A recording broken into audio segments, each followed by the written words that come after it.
et bienvenue dans votre journal. À la une cette semaine, face à la menace américaine sur le Groenland, l'Union européenne a annoncé l'envoi de 30 soldats supplémentaires pour protéger le territoire. Justice, le procès en appel de Marine Le Pen pour détournement de fonds publics s'ouvre cette semaine, afin de savoir si la chef de file du Rassemblement national est toujours coupable, un peu plus coupable ou un peu moins coupable. L'information majeure de la semaine, c'est la signature du traité de libre-échange avec le Mercosur. Bien que la France, par la voix d'Emmanuel Macron, se soit prononcée contre l'accord, la minorité de blocage nécessaire n'a pas été atteinte et ce dernier devrait donc bientôt entrer en vigueur. Face à cette situation, les partis d'opposition, la France Insoumise et le Rassemblement national, ont décidé de déposer chacun de leur côté une motion de censure contre le gouvernement Le Cornu 2, reprochant le manque de volonté de l'exécutif face à cette signature. Olivier Faure, bonjour, vous êtes dans l'opposition ou pas? Alors ça oui, on est vivement dans l'opposition. Sébastien Lecornu, c'est un gros nul. Bouh! Donc vous allez voter cette motion de censure? Eh bah... Alors... disons que... Je veux dire, en plus, ça vous offrirait une bonne porte de sortie, puisque derrière, le budget de l'État a assez peu de chances d'être adopté. Oui, mais... Ou alors, vous avez la trouille parce qu'en cas de dissolution, sans accord du NFP, vous risquez de vous faire balayer?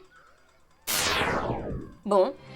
Pendant ce temps-là, de l'autre côté de l'océan Atlantique, le président des États-Unis, Donald Trump, continue donc de tenir un discours belliqueux afin d'annexer le Groenland. Donald Trump, tous les partis groenlandais ont récemment signé un communiqué pour affirmer qu'ils ne voulaient pas être américains. La population groenlandaise ne semble pas vouloir de vous. Vous ne pourriez pas les entendre. Depuis quand les Groenlandais ont leur mot à dire là-dessus? Bah... depuis le début, non? Non mais ça va, c'est pas parce que quelques colons sont arrivés là-bas en bateau il y a 500 ans que tout de suite la Terre leur appartient. Ah oui, c'est vrai. Du coup, au revoir, monsieur Trump, vous allez démissionner. Hein? Mais non, pourquoi je ferais ça? Bah, selon votre logique, vous devez maintenant rétrocéder l'ensemble de votre territoire aux tribus amérindiennes. Mais non, ça marche pas comme ça! Ah bah, faudrait savoir. Pendant ce temps-là, au Venezuela, malgré l'attaque éclair des États-Unis qui a conduit à l'enlèvement du dirigeant, le parti chaviste de Nicolás Maduro se maintient au pouvoir avec une certaine forme de bénédiction américaine. Marco Rubio, vous êtes le secrétaire d'État de Donald Trump. Pouvez-vous nous expliquer pourquoi vous avez choisi de coopérer avec les chavistes après avoir enlevé leur chef? C'est la base de la diplomatie américaine. On leur a envoyé une photo de Maduro tout nu avec 3 flingues braqués sur la tempe et un 4e flingue braqué sur la bite. Et on leur a gentiment demandé de coopérer, ce qu'ils ont fait. D'accord, je vois.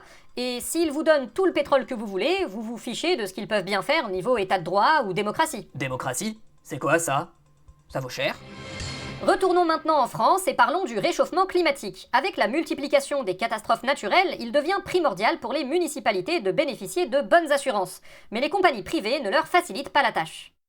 Bonjour, je suis Jean-Michel Financier, co-directeur des assurances d'enfer. Et vous êtes? Martine de Cognefort, maire de Gerbille-sur-Topaz. Enchanté. Alors, vous venez nous voir parce que votre ville n'a plus d'assurance pour protéger ses bâtiments, c'est bien ça? Oui, avant on était chez les escrocs associés, mais ils ont annulé notre contrat. Ah ouais? C'est bizarre, on les connaît, ils sont plutôt bien pourtant. Donc vous avez besoin d'une assurance pour toute la ville, c'est bien ça? Oui, pour ne pas nous retrouver en difficulté en cas de catastrophe. Je vois. Bon, bien sûr, il me paraît important de préciser que le contrat que vous allez signer a quelques petites clauses. Vous pouvez me les détailler? Bien sûr, ça stipule que votre ville ne sera pas couverte en cas d'incendie, de grêle, d'inondation, de glissement de terrain, de dégâts des eaux, d'infestation et d'émeutes. Mais c'est tous les types de catastrophes, ça. Non, vous êtes assuré en cas d'avalanche et de tremblement de terre. On n'est ni en montagne, ni en zone sismique. Oui, je sais, si vous l'étiez, vous ne seriez pas assuré pour ça non plus. Mais c'est quoi l'intérêt de payer une assurance si vous remboursez rien? Ah, on rembourse pas rien. Par exemple, imaginons qu'une petite souris s'infiltre dans le toit de la mairie, et qu'elle saute comme ça avec ses petites pattes, et qu'à force de sauter, elle fasse un trou dans le plafond. Et bah là, notre assurance vous rembourse. Mais ça a aucune chance d'arriver. Vous savez, il y a de très grosses souris parfois. On appelle ça des rats, je crois. Remarquez, faut que je revérifie parce que je crois qu'au-dessus de 400 grammes le poids de l'animal, vous êtes plus couvert en fait. Mais du coup encore, quel est l'intérêt de payer une assurance si c'est pour pas être assuré? Ah bah nous on n'y peut rien, faut bien qu'on soit rentable. Sauf que si vous nous payez une assurance et que vous avez une catastrophe qui est couverte, nous on doit tout rembourser, et du coup on peut perdre de l'argent. Mais c'est le principe, vous nous assurez en cas de problème. Non, le principe c'est que vous nous donnez de l'argent pour avoir l'impression d'être en sécurité. C'est surtout symbolique en somme. Après, si vous voulez vraiment qu'on couvre tout ça, on peut le faire, pour la bagatelle de 10 millions d'euros par an. C'est 10 fois notre budget annuel! Ah bah faut voir ce que vous préférez, hein, être ruiné par une inondation ou être ruiné par nous. Au moins, avec nous, vous ajoutez une petite touche d'humanité. Ouais, et encore, je suis même pas sûr.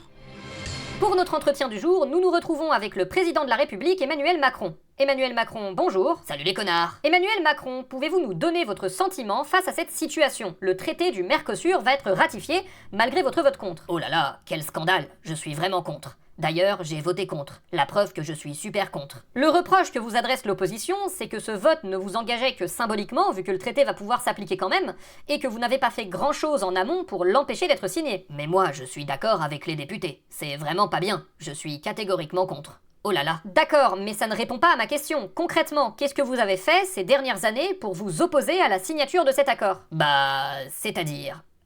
L'impression qu'on a, c'est que vous êtes totalement pour en réalité, mais que vous avez peur parce que le dire ouvertement pourrait déclencher une véritable insurrection des agriculteurs, et que du coup vous faites semblant d'être de leur côté sans que ça ne vous engage particulièrement.